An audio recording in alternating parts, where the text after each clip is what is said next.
Hi everybody, welcome back to my channel. Today we're going to be doing journal page week number 26. It's the last of the Christmas in July, and the prompt was anything goes Christmas. So I found this picture on Pinterest and I've seen it quite a few times and thought, heck, this is a good time to go ahead and try this technique. I've never really done something this metallic as far as painting goes. So first thing I'm starting with is the background, and I wanted to get that same effect, and I thought of two different techniques that could possibly help me get there. And this one that you're seeing right now is Dawn and Water. So what you see there is that it breaks up the color so that the background shows. And then I just also sprayed on some rubbing alcohol, which does the, excuse me, which does the same thing. So the background was a little too dark for me. So I'm going to mix up some white, and I'm going to put another layer over this, darker blue and white combination.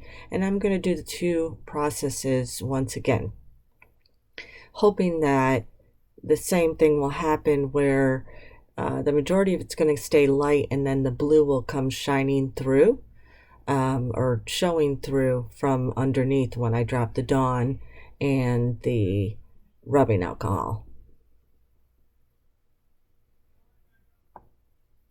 That's coming through. So once I've dried it, you can see that's a little bit lighter. And now I'm going to draft in the basic framework to the tree. I like to wing it a lot of times when I'm painting. I didn't really feel like drawing in all those different decorations, so figured, okay, we'll go in with the red and we'll color the base of the tree, get that done with.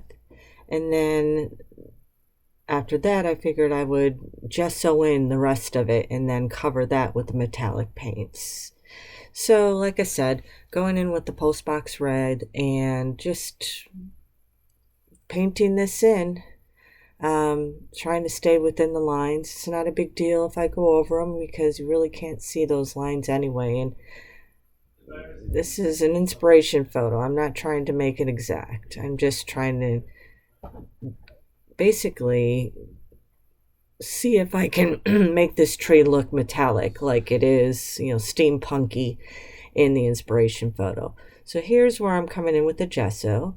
So I'm going to be using the silvers and the brass and the golds and the coppers. So I figured, unlike the red's got pretty good coverage, but usually those metallic colors are more of a glaze. So I wanted to be sure and put in on the gesso to cover up that blue. And so here's where I'm going to be I'm following the inspiration photo mostly on the placement and what's going where, but I'm making little modifications here and there.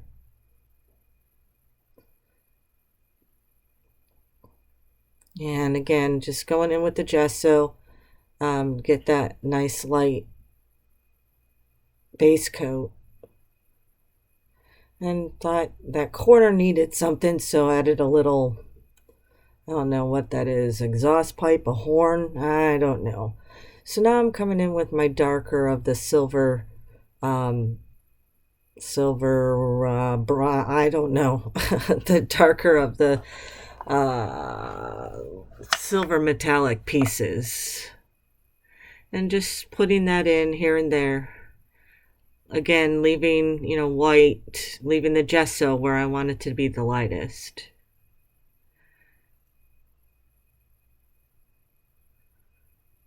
And a lot of this shading doesn't make sense. I'm not sure what I was thinking, but a lot of it does. Where the tree is coming up to a point, it's light in the middle, dark on the sides. Yeah, I guess maybe it does make sense. I don't know. So just coloring in items that are going to be that, silver. Now I'm coming in with the silver and covering the rest of the gesso. expanding it a little bit in some places to blend in with the darker oil rubbed bronze. And then coming back in with the oil rubbed browns to, where I went a little too far with the silver, just adding that darkness, that shadowing back in again.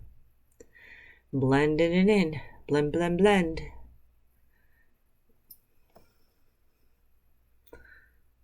Okay, so for the brass parts, I'm going in with the first antique bronze, and it's more, I think, like a rose gold, but it's darker than the brass that I have, so I figured this would be a good one for shading. So I'm just putting it mostly in the parts where I think it would be shaded or darker. And now I'm coming in with the Martha Stewart brass, and I'm just going over the antique bronze and the gesso parts.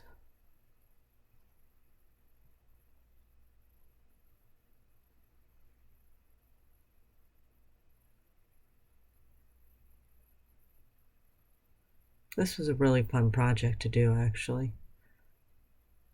I think it turned out okay. All right, so now I'm taking my black pen and I'm outlining things, and I'm also adding in the details. So the little rivets, outlining, where a screw and a bolt would be, the frame, adding again the little rivets.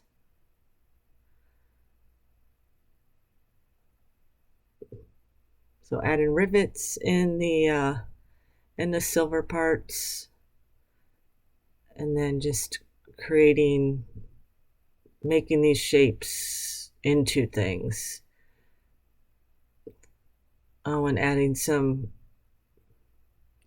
tile, I don't know what you would call it, sheet separations within the tree.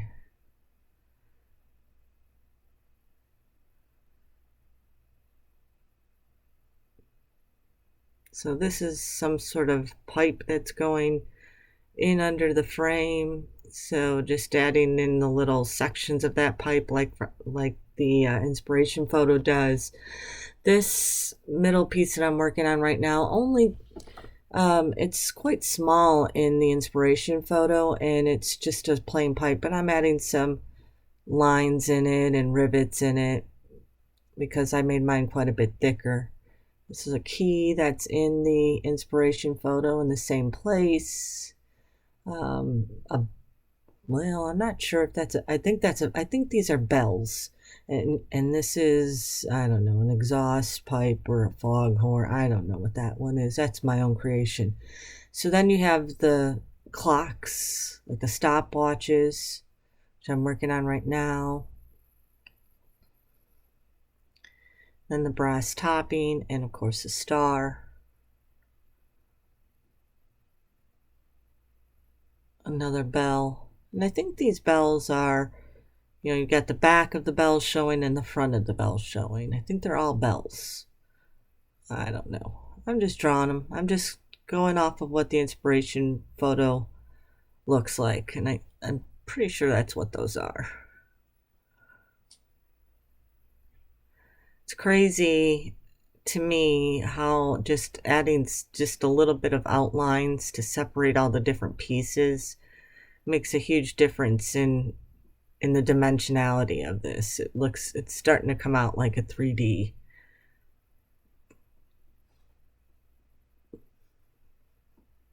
That's what happens when you put in, shapes going in different directions and layering them, etc.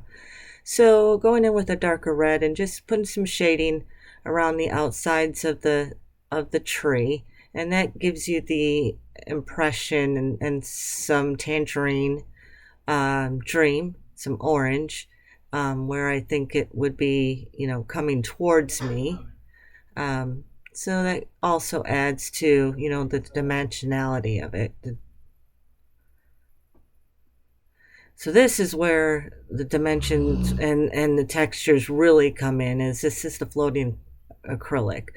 So outlining each piece inside and out with this floating acrylic, where you take an angle brush, you wet the angle brush, you dip the tip into the acrylic paint, and then you just push down and the tip deposits the paint where you have the tip, and then the rest of the brush, puts down some water, so the acrylic paint just floats out like watercolor would.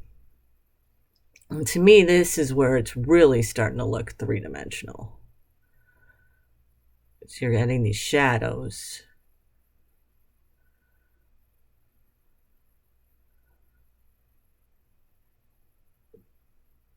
So this takes a lot of patience to do this technique, especially in all the places that I do it. But I keep on saying this in all my videos. I find doing the floating technique, I don't know why, I find it very therapeutic. I do not like to fussy cut, and some people find that very therapeutic. I do not, but I do find this very therapeutic. Just going around and, going with the flow. It doesn't really take a whole lot of thought just to outline things. I think I used to do that when I used to color.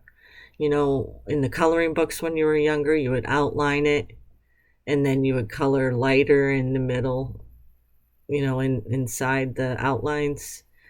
I don't know.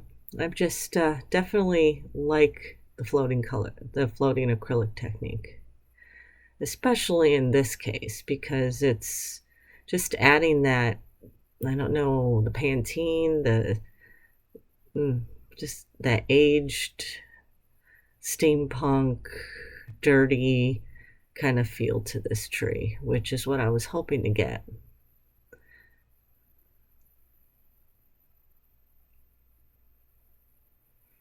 So just going around all the different little ornaments now, the bells and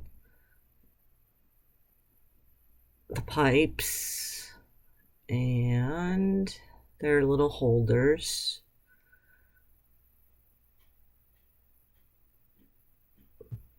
Going around the insides of the clocks, giving them a 3D look, and the whistle.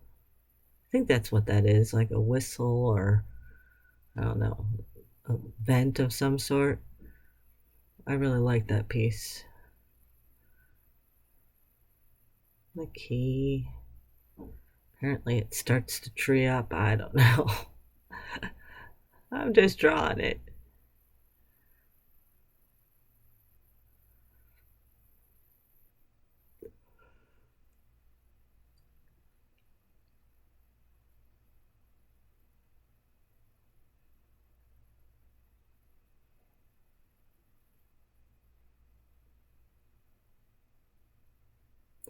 All right, so now I'm going to take the gold and I'm going to put some highlights on all the brassy looking pieces.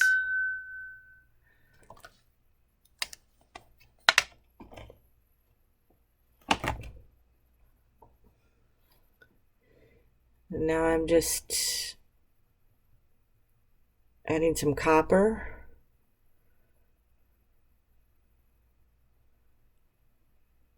Kind of give that red a little bit of a metallic feel, I guess. Still doesn't look metallic to me, but that's okay. I liked all the other pieces of it. And I'm also adding copper and putting, using that as shading on all the decorations or the embellishments or ornaments, whatever you want to call them. So now I've watered down some white and I'm adding some shiny spots to the tree and to the frames and the ornaments, etc.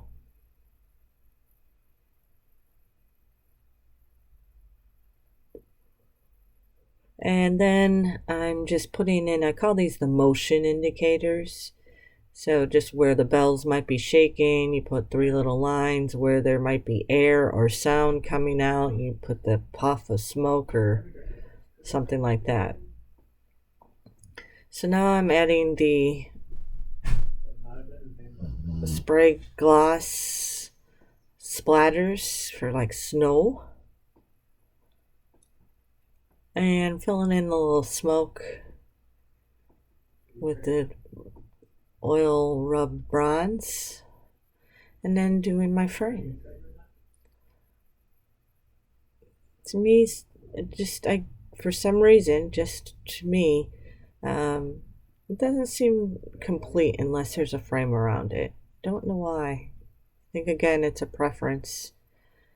And then I thought, I've got glossy accents. I should put that on the stopwatches or the clocks. Just doing some writing around it on the frame. Journaling, inking the edges with Archival Ink Black, and now I'm going to put it into my journal book.